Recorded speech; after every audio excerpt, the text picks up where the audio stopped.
Hello and welcome to a talk vlog of a person who is adventurous yet fattu, who is trail freak yet alsy, and who is foodie yet on diet.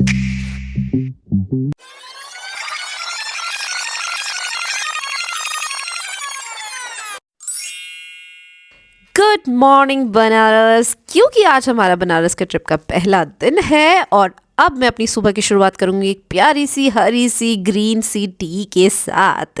तो ये सुबह वैसे ही मेरे लिए बहुत खास है क्योंकि आज है हमारा first day to explore Banaras, Kashi, aka, Varanasi. जब तक मेरी ग्रीन टी बनती है मैं तब तक थोड़ा ब्लश कर लेती हूँ। ब्लश लगा लेती हूँ। कैसी लग रही हूँ मैं? अच्छी ना? यस। बट ये ग्रीन टी बड़ी गंदी है। क्या ये? एनीवेज बनाई है मैंने तो पीनी भी पड़ेगी, है ना? बट टेस्ट इसका इतना अच्छा नहीं है, but green tea is always good for health, है ना? है ना? है ना? है ना? है ना? Okay, it's time to step out of the room and let me check my fit. Oh how I am looking so good ना। हाँ, मुझे पता है मैं अच्छी लग रही हूँ, बट मैं फिर भी आपसे पूछूंगी, आप फिर भी नहीं बताएंगे, बट स्टिल मैं पूछती रहूंगी।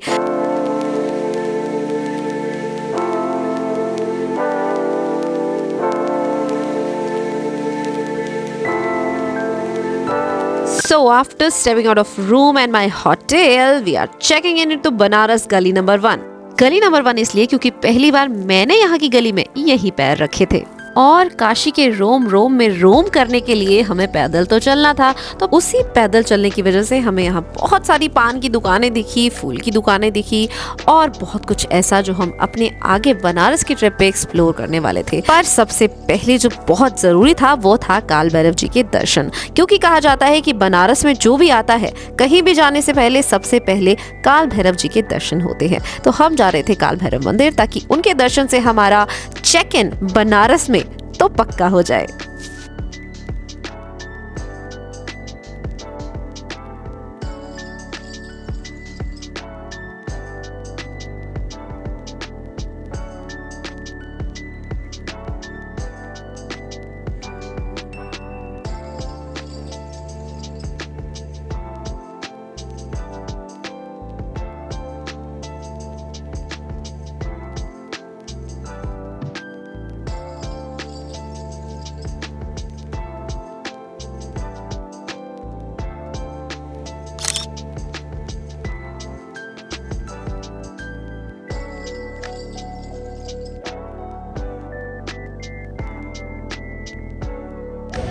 वाराणस्यां भैरो देवो संसार विनाशनं मुनेर्जनं पितं पापं दार्शनीन विनाशनं।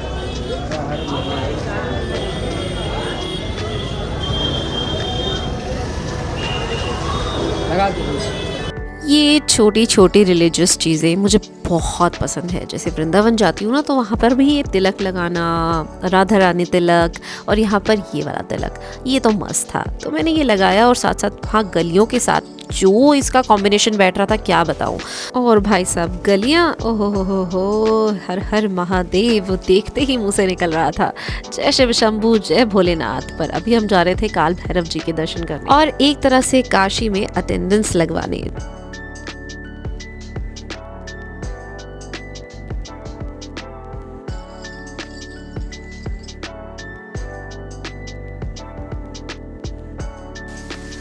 प्रसाद चेक इन, मेन दरवाजा चेक इन और दर्शन होने के बाद भैरव जी का धागा बन जाना इस बात का प्रूफ था कि मेरी अटेंडेंस तो लग चुकी है। And let me tell you, ये सब जो लाइन से बैठे हैं ना, सब आपको आशीर्वाद देते हैं, धागा बांधते हैं, आपके लिए मनोकामनाएं मांगते हैं, अच्छी मनोकामनाएं मांगते हैं। तो आप एक के पास भी चले जाएंगे तो एनफ है, सबके पास जाने की ज़रूरत नहीं है। जैसे ही दर्शन हो गए तो दरवाजे से बाहर हम आए, बहुत भीड़ थी तो हमें थोड़ा सा यहाँ रुकना पड़ा। इवेंचुअली जिस दरवाजे के आगे मैं खड़ी थी वो इनका घर था और मैंने इनसे की बात। पुश्तैनी मकान है? कितने साल पुराना? 100 साल से ऊपर। 100 साल से ऊपर जी। अच्छा। मेरे परदादा जी स्वर्गीय श्री रामदीन सेठ पटना से यहाँ आए थे। अच्छा। मेरा पटना में भी मकान था। अच्छा। वहाँ पर लोग छोड़ करके काशी में विराजमान बाबा काल भैरव और काशी विश्वनाथ के आशीर्वाद से हम लोगों को यहाँ पर रहने का सौभाग्य प्राप्त हुआ है। बिल्कुल मंदिर के सामने, बिल्कुल मंदिर के सामने। जैसा कि कहा गया है कि काशी विश्वनाथ और काल भैरव के आज्ञा के बिना काशी में कोई नहीं आ रहने का इजाजत नहीं है। हाँ जी बिल्कुल बिल्कुल। और बाबा हम लोगों के परदादा पुश्तैनी लोगों को जो है पूर्वज लोगों को दिए इजाजत, वो यहाँ पर अपना मकान खरीद करके, उस समय मकान 800-1000 रुपए में मिलता था। अच्छा, और ये भाई साहब टिपिकल बनारसी थे, 3 वक्त का खाने को 4 लोग बतियाने को साफ दिख रहा था। और जब हम वहां से निकले तो साथ में हमारा था ये क्यूट सा डॉगी। कहते हैं काल भैरव जी का जो साइन है ना वो डॉगी होते हैं, मतलब आई मीन डॉग। और ये साथ में आने का मतलब ये था कि हमारे जो दर्शन थे वो सफल रहे, and I am very happy to see that. Bye bye, and this is the exit gate to this mandir. And हर जगह ना वहाँ पर मंदिर, शिवलिंग, हनुमान मंदिर तो इतने थे कि मैं क्या बताऊं। और इन गलियों से निकलते हुए ना एक ही गाना मन में बार बार आ रहा था, और वो था तू बन जा गली बनारस की, मैं शाम तलक भटकूं तुझमें। शाम तलक नहीं, अगले 2-3 दिन तो हमें इन गलियों में भटकना ही है, क्योंकि भाई आए ही इसलिए है, और किस लिए आए हैं। भटक भटक कर सारा बनारस देख कर जाऊंगी, और आते जाते हर मंदिर पर मैं अपना माथा टेकूंगी। बट मुझे वहाँ हैरानी थी कि वहाँ हर गली कूचे, हर एक जगह कोई ना कोई मंदिर तो ज़रूर था, और हर मंदिर के आगे प्राचीन लिखा हुआ था, मतलब हर मंदिर बहुत ही प्राचीन था।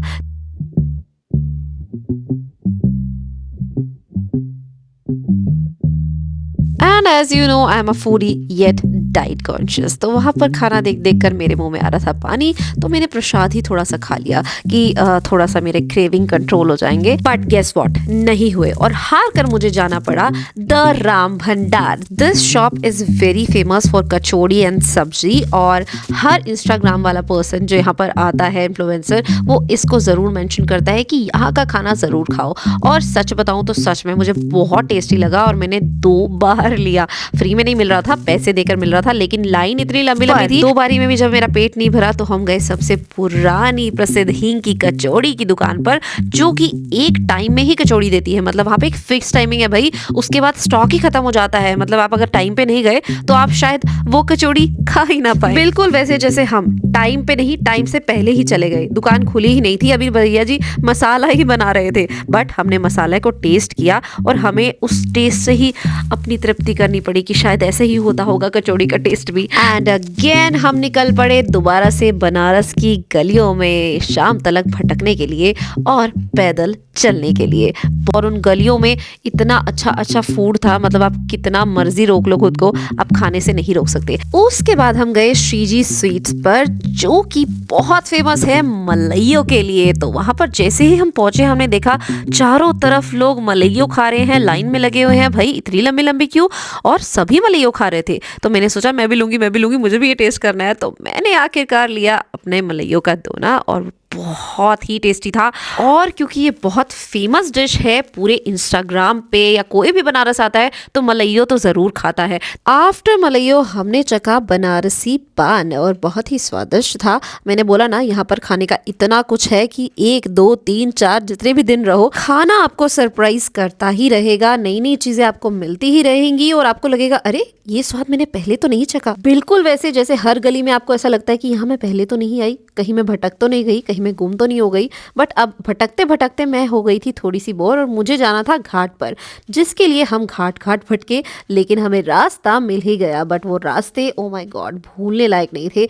जैसे ही मैंने पहला नज़ारा देखा घाट का, मैं तो हो गई पागल, और बस उन गलियों से नीचे उतरने की देर थी कि फटाफट मैंने सीढ़ियाँ उतरी, और देखिए सामने ओ माय गॉड कितना सुंदर नज़ारा। घाट बिल्कुल ऐसा लगता है जैसे बीच हो विद सम स्टेयर्स, है ना। बीच पे तो सैंड होती है, बट यहाँ स्टेयर्स है, तो इसको हम घाट बोलते हैं। सबसे पहले हम उतरे थे राम घाट पर, और हम रूम ही कर रहे थे। राम घाट एक तरह से पुरानी नहीं लगती, नई नहीं लगती है, क्योंकि यहाँ पर चीज़ें बन रही हैं वो नई बन रही हैं। उसके बाद हम गणेश घाट पे गए, and then we just take a pause, और हमने सोचा यहाँ पे कुछ खा पी लेते हैं। और यहाँ पर एक बहुत ही फेमस सा होटल है, या आप कह लो रेस्टोरेंट है, हवेली टाइप, और जिसमें हमने बैठा, थोड़ा सा चिल किया। और यहाँ शनाया बहुत ही परेशान थी, क्योंकि घाट पर जाने की वजह से उसके फुटवेयर ख़राब हो गए थे, जिन्हें वो साफ़ करने की जद्दोजहद में थी, और साथ साथ उसने रेस्टोरेंट को गंदा करना शुरू कर दिया, जो हमने उसको समझाया और वो बाद में समझ गई। And then we just waiting for our food to come, क्योंकि हमें खाकर और भी घाटों पर जाना था, क्योंकि वहाँ घाट ही इतने हैं कि 1-2 स्टेप चलकर ही आपको एक दूसरा घाट मिल जाता है। सच कहूँ तो जिस रेस्टोरेंट में हम बैठे थे उसकी वाइब बहुत ही पॉजिटिव थी। सामने से दिख रहा था घाट और पिक्चर्स लगा लो या वाइब लगा लो, बहुत ही अच्छी आ रही थी। आफ्टर हैविंग अवर फूड हम फिर निकल गए घाट पर घाट को देखने, और उन घाटों को देखते देखते हमें बहुत सारी ऐसी चीज़ें पता चली, हमने बहुत कुछ पढ़ा उन घाटों के बारे में।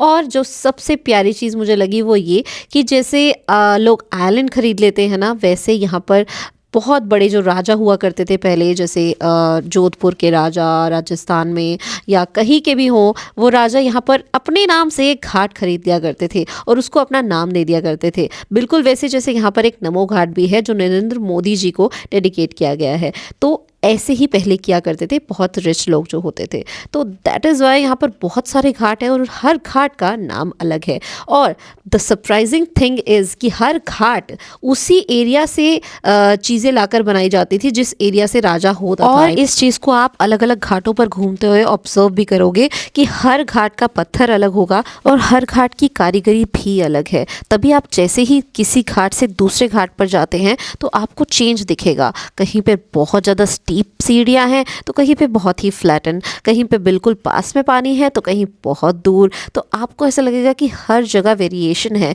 जो इस जगह को सबसे अलग बनाता है, और तभी हर इंसान गाता है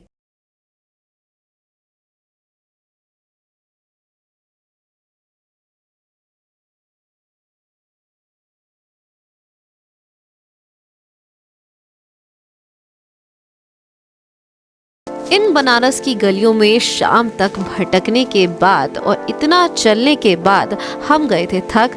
तो फिर हम सीधे आ गए अपने होटल में और हमने किया रेस्ट और किया अगले दिन को प्लान।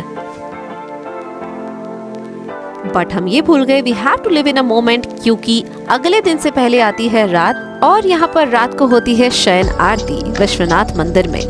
बिना टाइम वेस्ट किए मैं तो हो गई फटाफट तैयार तो भाई, और हम लोग निकल दिए शयन आरती अटेंड करने। बट इसको देखने के लिए आपको मेरे नेक्स्ट व्लॉग का इंतजार करना पड़ेगा, क्योंकि वो सब नेक्स्ट व्लॉग में ही दिखेगा। तब तक के लिए stay tuned guys, tata bye bye, take care, signing out, talk बगे।